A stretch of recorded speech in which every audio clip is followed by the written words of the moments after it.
Hi, I'm Helmut Licht. Thank you for joining me for this 8th video in a series of videos entitled My God, Here, There, Everywhere.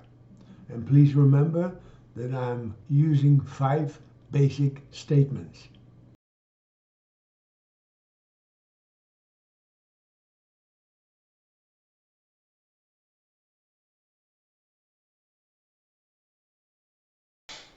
Imagine yourself floating in outer space with no stars anywhere in sight, nothing but darkness all around you, nothing to relate to, nothing in front of you, behind you, above you, below you, all alone, just you by yourself.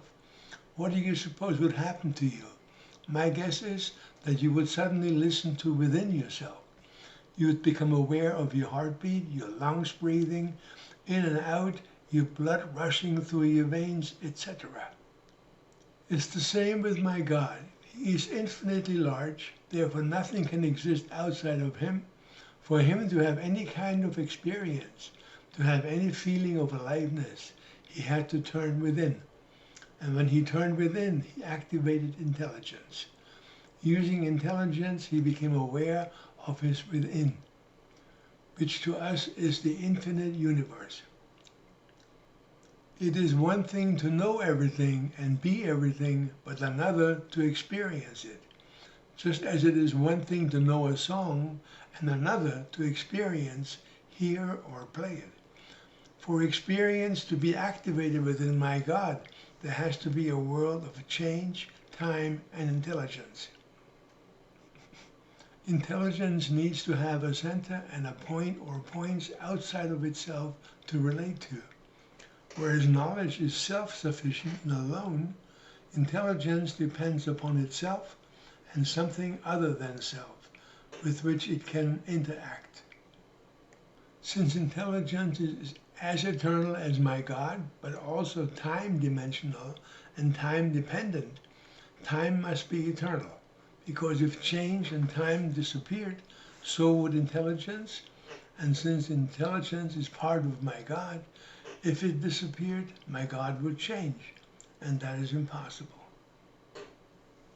I said earlier that intelligence needs a point outside of itself to relate and compare to. I also said that it is as eternal and infinite as my God. How can something which is infinite have something outside of itself? Let me draw a picture. Imagine this circle infinitely large, meaning anything that exists has to be within it. My God, who is infinitely large, is the circle. Intelligence is infinitely large, so it also fills the circle. I ask once again, how can intelligence, which is infinitely large, relate to something outside of itself if there is no outside to something infinitely large? There's a difference between my God and infinite intelligence. The latter can be divided up. Intelligence immediately applies the idea of duality to itself, as it cannot be applied to my God, and an instantaneous, never-ending process of subdivision ensued together with a never-ending yearning, desire, longing by intelligence and all its subdivisions to blend back into oneness with my God, back to the initial status quo. Initially, there was only one manifestation called intelligence. One of anything might as well be nothing, because there is nothing for intelligence to relate to. However, when intelligence became activated, the idea of two was also activated, because now there are one, my God, and two, intelligence. Think of intelligence as water, which can be divided in two ways. Into drops, which decreases it in size without changing its characteristic. Every drop is still water. Into hydrogen and oxygen, which changes its characteristic.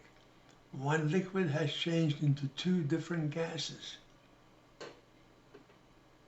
Intelligence, similarly, divides into drops, and just as drops of water join with others to form larger drops, puddles, brooks, streams, rivers, lakes, and oceans, so drops, centers of intelligence, join to form various sizes of consciousnesses. As water can be broken down into oxygen and hydrogen, so intelligence breaks down into two polarities, positive and negative, masculine and feminine. The negative manifests by means of a pulling, contracting, and uniting force, and the positive manifests by means of a pushing, expanding, and separating force. To be sure, there are other ways in which intelligence manifests, but at this point, the division into these two opposites will suffice. The contracting force, which I call con-force, pulls intelligence centers and consciousnesses closer together, and the expanding force, which I call X-force, moves them further apart. Both are necessary, like breathing in and breathing out. If there were only the con-force, everything would contract into one point and ultimately appear to vanish within it. It would actually create a never-ending motion into smallness. If there were only the X-force, everything would expand into infinity with nothing but emptiness in the middle.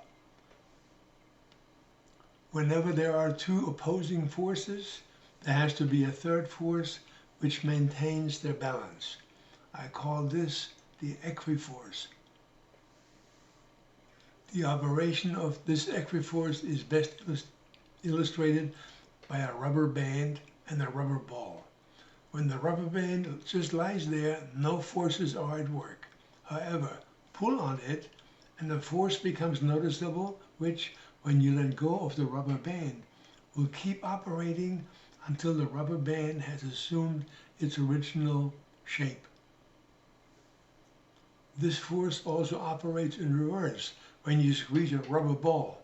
It is merely interested in restoring the rubber band's and rubber ball's original shape. These three forces, con-force, X-force, and equiforce, are always operating in various degrees and are as eternal and as infinite as my God.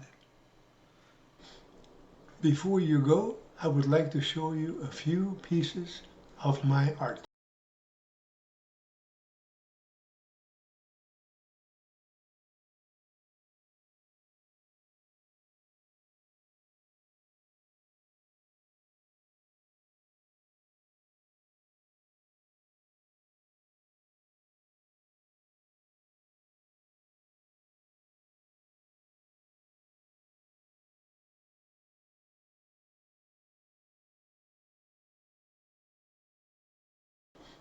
Thank you for taking the time to watch this video.